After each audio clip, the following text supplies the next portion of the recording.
அனைவருக்கும் வணக்கம். திருநெல்வேலி ஜோதிடர் சொக்கலிங்கம் என்ற யூடியூப் சேனல் வரைக்கும் 1000க்கும் மேற்பட்ட பேர்களுக்கு நான் பலங்கள் பதிஞ்சிருக்கிறேன். ஸோ இந்த சேனலை சப்ஸ்கிரைப் பண்ணிட்டு ஹோம் பேஜில் போய் வீடியோஸில் பார்த்து அந்த பேருக்குடையவங்க உங்கள் பேர்களுக்கு நான் பலங்கள் தெரிஞ்சுக்கோங்க.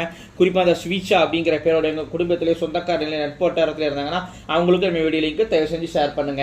நிறைய நண்பர்கள் ஜோதிடத்தி மேல் பற்றுக்கொண்டு நிறைய இடங்களில் ஜோதிடம் படிச்சுமே ஒரு ஜாதகத்தை கையில் கொடுத்தா பலன் சொல்ல திணறக்கூடிய ஜோதிட நண்பர்களுக்கும் ஏற்கனவே ஜோதிட தொழிலா பார்த்துக்கிட்டு இருக்கிற ஜோதிட நண்பர்களுக்கும் ஜோதிட பெரியார் புத்தகங்கள் மக்கள் மத்தியில் நீங்கள் தைரியமோ துல்லியமோ பலன் சொல்ல உதவும். ஜோதிட பெரியார் புத்தகங்கள் லிஸ்ட் பெற இருப்பவங்க ஸ்கிரீன்ல ஸ்க்ரோல் ஆகக்கூடிய டெலிகிராம் நம்பருக்கு மெசேஜ் பண்ணீங்க அப்படின்னா என்னுடைய புத்தகங்களோட லிஸ்ட் இலக்கங்கள் தாரேன் பார்த்துட்டு தேவையான புத்தகங்கள் வேங்கடலாம். அஸ்ட்ராலஜிக்கல் கன்சல்டேஷன் ஜாதகம் பார்க்க ஜாதகம் எழுத பிறந்த குழந்தைகள் கருச பேர் சுட்ட திருமண பொருத்தம் துல்லியமாக பார்க்க குலதெய்வம் அறிய குலதெய்வம் அறிய அஸ்ட்ரோ நியூமராலஜி அஸ்ட்ரோ நேமாலஜி ஜாதகமே இல்லாதவங்களுக்கு பலன் சொல்ல போன்ற அஸ்ட்ராலஜிக்கல் கன்சல்டேஷனுக்கு தாராளமாக நீங்க நினைக்கலாம். குறைந்த குருதட்சணையில் தரமான ஆலோசனைகள் வழங்கப்படும். நேரில் வரணுங்கிற அவசியம் கிடையாது. போன்லேயே பலன் சொல்லிடுவேன். சரிங்க, இன்னைக்கு பதிவுக்குள்ள போவோம். ஸ்விட்சா என்ற பேருக்கான 50 வகையான நேமாலஜி பலங்களை பார்ப்போம். ஃபர்ஸ்ட் பாயிண்ட் அழகானவங்களா இருப்பீங்க. ரெண்டாவது பாயிண்ட் அட்ராக்டிவான தோற்றம் உண்டு. மூணாவது பாயிண்ட் நல்ல பேச்சு திறமை உண்டு. நாலாவது பாயிண்ட் பேச்சால எல்லாரையும் அட்ராக்ட் பண்ணிடுவீங்க. அஞ்சாவது பாயிண்ட் வேலையில ஒயிட் காலர் ஜாப் தான் உங்களுக்கு செட் ஆகும். ஆறாவது பாயிண்ட் வீட்டில் உங்க கைதாங்க ஓங்கியிருக்கும். உங்க ராஜ்யம் தான் நீங்க எடுக்கிறதா முடிவா இருக்கும். ஏழாவது பாயிண்ட் அப்பாவுக்கு ஹெல்த் பிரச்சனைகள் இருக்கும் அல்லது ஃபைனான்சியல் பாதிப்புகள் இருக்கும். எட்டாவது பாயிண்ட் எந்த ஒரு விஷயத்தையும் ஏன் அதுக்குன்னு ஆர்குமெண்ட் செய்யக்கூடிய குணம் உண்டு. ஒன்பதாவது பாயிண்ட் ஸ்கின் அலர்ஜி பிரச்சனை உண்டு. பத்தாவது பாயிண்ட் குதர்க்கமா பேசுவதில் வல்லவரா இருப்பீங்க. 11வது பாயிண்ட் அப்பாவுடன் கருத்து ஏற்பாடு உண்டு. 12வது பாயிண்ட் உங்களுக்கு தாய்மாமன் இருக்க மாட்டேன் அப்படி இருந்தால் அவர்கள் கருத்து ஏற்பாடுகள் இருக்கும். 13வது பாயிண்ட் அப்பா மேல அதிகமான பாசமும் அவர் லைஃப் மேல அதிகமான அக்கறையும் வச்சிருப்பீங்க. 14வது பாயிண்ட் அண்ணா அக்கா கூட கருத்து ஏற்பாடுகள் இருக்கும். 15வது பாயிண்ட் தன்னைத்தானே உயர்வு நினைக்கக்கூடிய குணம் உண்டு. 16வது பாயிண்ட் உங்க வீடு எங்க அமைஞ்சாலும் வீட்டுக்கு பக்கத்துல கோவிலோ சர்ச்சோ மசூதியோ கண்டிப்பா இருக்குங்க. 17வது பாயிண்ட் காது மூக்கு தொண்டை பிரச்சனையால் அவதிப்படுவீங்க. 18வது பாயிண்ட் கண் பார்வை குறைபாடு பிரச்சனை உண்டு. 19வது பாயிண்ட் கண்ணாடி போடுவீங்க. 20வது பாயிண்ட் கடன் பிரச்சனை உண்டு. 21வது பாயிண்ட் உட்கார இடத்துல பயில்சாலை அல்லது கொப்பளத்தில் அவதிப்படுவீங்க. 22வது பாயிண்ட் ஆன்மீக சுற்றுலா அல்லது புனித யாத்திரை பயணம் அடிக்கடி செல்வீங்க. 23வது பாயிண்ட் தூக்க பிரியரா இருப்பீங்க. 24வது பாயிண்ட் பணம் தேவைக்கு கிடைக்கும். பண தட்டுப்பாடே இருக்காது. 25வது பாயிண்ட் அப்பாவுக்கு தடுமாற்றமான மற்றும் போராட்டமான வாழ்க்கையாக இருக்கும். 26வது பாயிண்ட் அப்பாவால் ஆதாயம் முன்னேற்றம் அடைவீங்க. 27வது பாயிண்ட் சொத்துக்கள் சேர்க்கைகள் உண்டு. 28வது பாயிண்ட் சொந்த வீடு யோகம் உண்டு.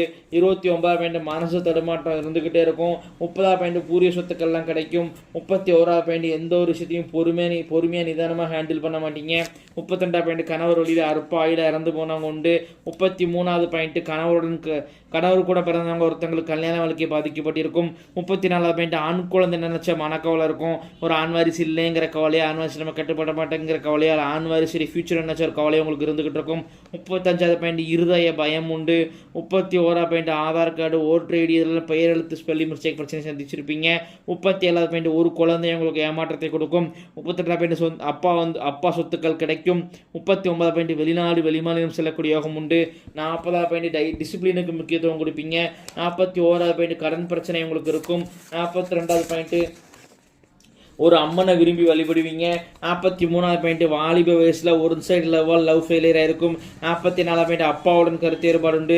45வது பாயிண்ட் கண் திருஷ்டி உங்களுக்கு உங்க மேல அதிகமா இருக்குங்க. திருஷ்டி போடுவது நல்லது. 46வது பாயிண்ட் திருமண வாழ்க்கையில பிரச்சனைகள் உண்டு. 47வது பாயிண்ட் கணவர் வாய்ப்பேச்சில் திறமசாலியா இருப்பாரு. 48வது பாயிண்ட் திருமண வாழ்க்கையில திருப்தி இருக்காது.